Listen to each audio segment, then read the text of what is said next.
Episode 76. Lega rasanya.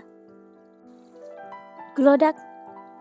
Ups, gagal lihat adegan gara-gara nyenggol manekin. Gerutu seorang wanita muda yang tidak lain adalah Nia. Sebenarnya tadi dia tidak sengaja melihat adegan Rara yang sedang berciuman dengan sang kekasih. Ciuman yang sedikit hot tentunya. Ceritanya, wanita yang masih single itu ingin melihat lebih dekat, tapi naas karena tidak konsentrasi. Akhirnya kakinya menyenggol manekin yang terpajang di samping pintu ruang kerja Rara. Nia gelagapan dan segera merapikan manekin itu lagi. Kemudian ia langsung berlari ke arah ruang depan, di mana dia selalu menerima tamu agar tidak ketahuan kalau sedang mengintip. Sedangkan di dalam ruangan, Rara dan Aris langsung segera bergegas menuju pintu untuk melihat siapa yang ada di luar. Hujan deras begini, siapa yang berkunjung di butik? Atau jangan-jangan ada pencuri masuk dan akan mengambil barang-barang yang ada di butik Rara. Cepat-cepat Rara membuka pintu yang terbuat dari kaca itu. Ruangan Rara bisa melihat dari luar dengan jelas. Tanpa membuka pintu, sudah bisa terlihat apa yang ada di dalam. Rara dilingukan ke kanan dan ke kiri, tidak melihat siapapun di sana. Siapa yang? Tanya Aris ikut melengok melihat keadaan yang ada di luar.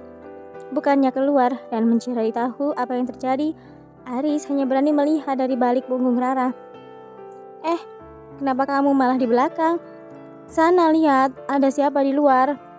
Bentak Rara membuat Aris menggaruk kepalanya yang tiba-tiba saja menjadi gatal. Ayo kita lihat sama-sama yang. Kamu di depan dan aku di belakang, jagain kamu. Siapa tahu ada yang mau merekam kamu dari belakang. Kan aku harus jaga-jaga biar kamu selamat dan baik-baik saja. Rara berdecak kesal. Bilang aja kalau kamu takut. Aris nyengir kuda.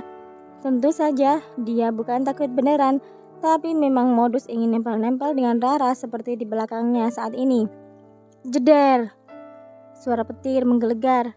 Rara langsung memeluk Aris, mengelengkan tangannya di leher sang kekasih. Tentu saja hal itu langsung dimanfaatkan oleh Aris dengan memeluk Rara erat. Mbak Rara udah datang toh? Nia berjalan ke arah Rara, bertanya, salah tingkah karena baru saja melihat ciuman panas itu. Loh Nia, kapan kamu datang? Tanya Rara, berusaha melepaskan diri dari pelukan Aris. Belum lama sih mbak, baru aja masuk dan gak sengaja nabrak manekin. Kok mobil Mbak Rara gak ada? Aku kira tadi Mbak Rara belum datang. Ucap Nia melirik Aris yang masih senyum-senyum di belakang Rara. Oh iya, tadi baru pulang melayat sama Aris. Terus dianterin aku sekalian ke sini. Kalau gitu, coba kamu cek manik-manik yang ada di kotak paling bawah. Kayaknya kemarin tinggal dikit. Sekalian kamu pesan sama yang buat gaun malam resepsi pernikahanku nanti. Ujar Rara. Siap mbak. Kalau gitu aku permisi dulu. Rara mengangguk setelah Nia berpamitan. Yang, kesini dong. Haris menarik Rara untuk kembali ke ruangannya. Kamu gak ke kantor? Haris menggeleng. Masih hujan. Tadi aku udah telepon sekretarisku kalau aku berangkatnya terlambat. Lagian gak ada meeting penting kok hari ini. Jawab Aris. Besok kita ajak Nita sama Nathan ketemu Mbak Sofi. Semuanya udah siap, tinggal milih desain undangannya.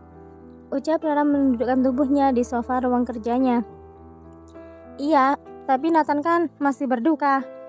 Rara melotot mendengar ucapan Aris. Berduka kenapa?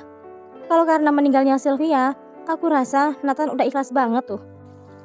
Sebenarnya aku juga sudah ikhlas kok. Lah, emangnya apa hubungannya dengan kamu dan Sylvia? Rara mendesah kasar. Kamu tahu nggak? Dulu Nita sama Nathan udah pernah nikah di saat Nathan masih menjalin hubungan dengan Sylvia. Hah? Serius? Respon Aris terkaget. Tapi kayaknya aku juga pernah dengar sih. Lanjutnya, di situ aku nggak suka sama Sylvia karena wanita itu nggak mau melepaskan Nathan yang sudah nikah. Jadi kayak nikah kontrak gitu. Gara-gara si Nathan udah punya janji sama Sylvia mau nikahin dia setahun setelah ia menikah sama Nita. Mengalir cerita Rara begitu mudah. Meskipun semua itu hanya masa lalu, tapi tetap saja Rara masih merasa kesal dengan Sylvia karena membuat Nita menderita. Aku paham, jadi seperti itu ceritanya. Aris manggut-manggut. Rara mengambil kertas dan pensil dan mencoret kertas yang diambilnya tadi membentuk pola abstrak. Jadi mereka ceritanya balikan sama mantan, persis kayak kita. Ucap Aris terkekeh mendengar ucapannya sendiri. Rara tidak menyahut, dia sudah asik dengan kertas dan pensil membuatnya nampak serius. Coretan demi coretan itu membentuk pola abstrak dan lama-kelamaan terlihat sebuah gambar bunga yang hidup. Yang, kamu sibuk ya? Tanya Aris yang merasa dicuekin tiba-tiba. Padahal aku di sini mau berduaan denganmu loh. Masa iya sekarang dicuekin sama kertas dan pensil? Rara masih diam saja dan fokus terhadap gambarannya. Karena bosan sejak tadi berusaha mencairkan suasana, akhirnya Aris memilih menyerah, tidak mau bertanya lagi. Pria itu merasa kesal, lalu keluar dari ruangan Rara. Tapi sebelum Aris menutup pintu, tiba-tiba Rara memanggilnya. Mau kemana? Mau keluar, lihat hujan udah reda belum? Jawab Aris jutek. Rara yang tahu kalau kekasihnya itu sedang marah, akhirnya meletakkan kertas dan pensilnya. Ya udah, sini kita ngobrol. Tapi nanti kalau aku udah sibuk, kamu sebaiknya ke kantor aja ya. Mentang-mentang anak yang punya perusahaan semaunya masuk kantor. Ucap Rara. Iya, aku tahu kamu sibuk. Makanya aku mau pergi keluar.